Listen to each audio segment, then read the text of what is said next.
Adam Driver, who plays Kylo Ren in The Force Awakens, has said that he has, quote, very strong opinions about Hollywood movies and how they can be a waste of resources and seem totally gratuitous and dumbed down for an audience and sacrifice story for spectacle.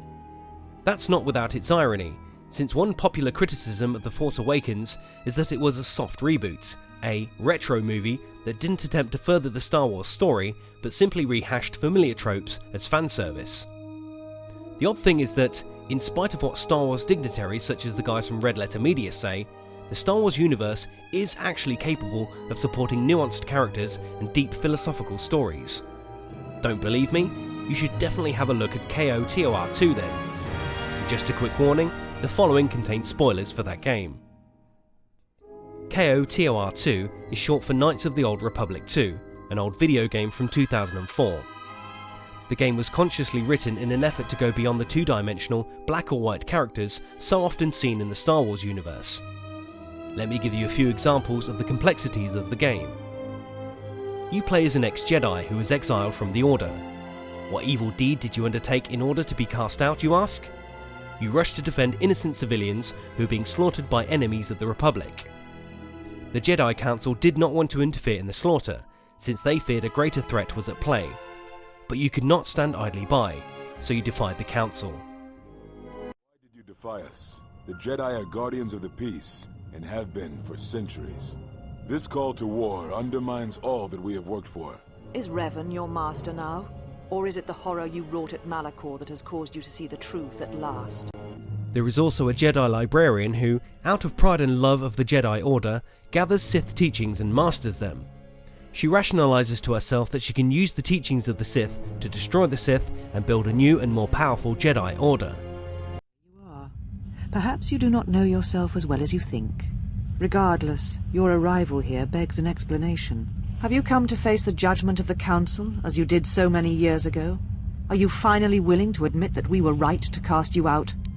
Your mentor in the game is an old and powerful Force user who cares neither for Jedi nor Sith, but preaches a message of radical individuality and freedom from prefabricated labels. She instructs others to find their own path, rather than narrowly following the code that has been handed down to them from others.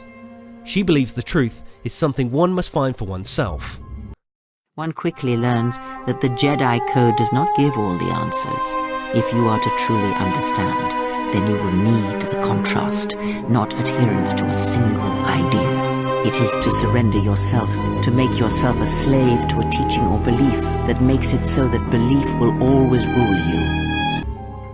So, who is evil and who is good? It's hard to tell. Rather than the one-sided good versus evil trope, the major characters have nuanced motivations that make sense from their own point of view. And that's just the characters. The story is interesting too, but we won't spoil too much.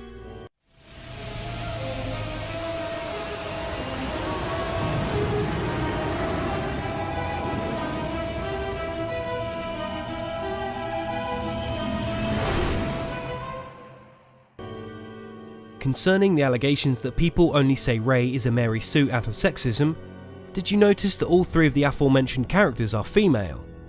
No one ever said that they are Mary Sues, or poorly developed or uninteresting. In fact, many Star Wars fans have said that Kreia, the old Force user who mentors the main character, is their favourite Star Wars character of all time. She certainly is mine. Contrasting the one-dimensional Rey with these three-dimensional, nuanced and multifaceted female characters, and seeing how popular the latter three are with the community, shows beyond a doubt how desperate the move of calling people who don't like Rey sexist is. She was said to be a skilled warrior. So there you have it. It is possible to tell intelligent stories exploring complex psychological motivations of deep characters in the Star Wars universe. However, as the guys at Red Letter Media have said, big movies like Star Wars are essentially a business, and that's why you will never see a story with the complexity of KOTOR 2 on the big screen. Adam Driver is right that blockbuster movies like The Force Awakens are dumbed down and sacrifice story for spectacle. We're not faulting Driver for taking the role as Kylo Ren though, because if a casting director turned up on our doorstep offering millions for us to participate in some dumbed down spectacle, you'd better believe we'd sell ourselves on the spot. And many of these Hollywood celebrities also give tons of money to charity, so hey, that's cool. However, no matter how much you twist and turn it, The Force Awakens is a stupid story. Death Star. I wish that were the case, Major. This was the Death Star. And this is Starkiller Base. So, it's big. How is it possible to power a weapon of that size? It uses the power of the sun. Now, since some of the audience on this channel comes here for information on psychology and Jungian typology, I want to say a few words on how awesome two of the female characters in KOTOR 2 are from a psychological standpoint. The first is Kreia, the wise old Force user who despises both Jedi and Sith. She's an INTJ personality type modelled on the German philosopher Friedrich Nietzsche. I suppose Palpatine from the first two trilogies is supposed to be an INTJ too. But if you compare the two, it's evident that one shows an INTJ at their most developed philosophical apex, while the other is a cartoony, one-dimensional character, complete with cheesy laugh.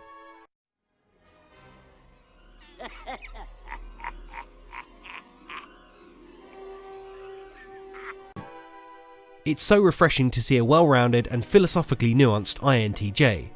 Besides Nietzsche, there aren't actually many of them in Western culture. Many seem to relish committing one-sidedly to their own philosophical message, but Kreia and Nietzsche want you to think for yourself. They refuse to let their message be reduced to simple talking points or slogans. That is why Atreus and the others blamed me, sentenced me. They believed me responsible for Revan's fall. At the end of KOTOR 2, it is revealed that Kreia despises not just the Jedi and the Sith, but the Force itself, because it seems to have a will that controls the destinies of people. As a radical individualist, she hates the fact that people are not in control of their own fates, not free to choose their own values and make a personal testament out of their lives. When Nietzsche says that to redeem the past is to transform every it was into an I willed it so, and that alone is worthy of being called individuality, these words could easily have been spoken by Kreia.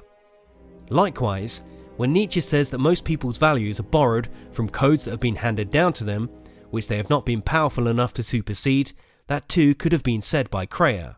When I win, I wish it to be because I was right, my teachings true. And the way Kreia hates the Force while simultaneously relying on it echoes the conflict between INTJ's topmost functions, namely the metaphysical expansivity of NI and the immanence-oriented reductiveness of TE, which I've described and gone into more detail about in my essays, Plato's Discursive Defense and Determining Function Axes Part 6, which are available to members on our website. Another interesting character is Atreus, the Jedi librarian who believes that she alone is competent enough to be the warden of Sith artifacts and to do what must be done to save the Jedi Order. Probably, she is supposed to be an ISTJ, with a compulsive personality style.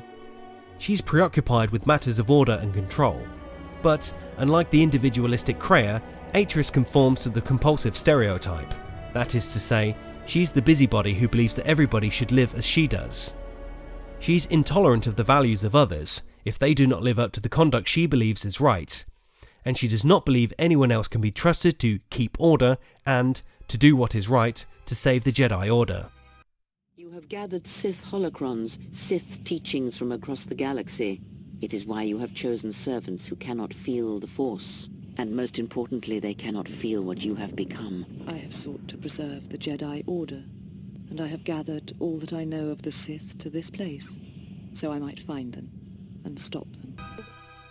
Another point is that compulsives often turned out as they did because they had one or more strict parents who instilled in them the impression that in order to be worthy of love, one must meet one's responsibilities with exceptional diligence and strive to fulfill one's obligations to the highest degree. This upbringing has typically given the compulsive deep-seated feelings of aggression, which however they dare not acknowledge to themselves, lest they lose their parents' love completely. As a result, their aggression remains unacknowledged, even to themselves, as they go through life devotedly tending to duties and work. In Atreus' case, her unacknowledged aggression and anger is one reason she falls to the dark side. Since she dares not acknowledge them, it's all the easier for them to overtake her. Another reason is that, as a compulsive who fears the collapse of the regimen she has built for herself, Atreus is unable to heed one very vital element of the Jedi training. What must I do, Master Yoda? Train yourself to let go of everything you fear to lose. Atreus didn't just fall to the dark side, however. She fell without being able to see it herself. In truth, this could probably happen to a compulsive of any type. But it's also a good illustration of the perils of introverted sensation types who get too cut off from their inferior NE. Without the perspective of intuition to step outside of the regimen and routines one has built for oneself, the introverted sensation type imbues her personal experience with greater and greater subjective meaning until anything can mean practically anything within one's personal frame of reference, or until one believes that becoming a Sith is the best way to be a Jedi. Who is there? Who I am is not the question. I am Atreus, Jedi Master, the last historian of the Jedi, the last of the Jedi. Those are titles, words you cling to as the darkness falls around you. I have sought to preserve the Jedi Order, and I have gathered all that I know of the Sith to this place. It is such a quiet thing to fall, but far more terrible is to admit it. All in all, KOTOR 2 is a great game with a great story and some fantastic characters. It's not a perfect game, however, as the developers had to rush it due to demands from the publisher. Luckily for you though, fans have developed a restored content mod, which implements many of the elements the developers were originally forced to cut from the game, so be sure to get that if you want to play it. Finally, there is one more thing I must mention about KOTOR 2, and that is the aesthetics of the game. Many video games try to do dark settings and atmospheres, but somehow they end up overdoing it. In their quest for grit, the grit becomes its own art choice, its own brand of beauty as it were. In KOTOR 2, the designers opted for a bleak setting, but it all feels much more realistic and immersive. It's gritty, but at the same time, there's a sense that the inhabitants of the universe have tried to make a home for themselves amid the bleakness, by spicing up their surroundings with whatever solace and comfort they've been able to acquire. The result is a dark and sinister setting that's much more believable than the consciously dark settings so often peddled in these kinds of games. Finally, the music is also really well done, and truly succeeds in underscoring and giving you, the player, a feel of the bleakness, grandeur and vastness of the Star Wars universe.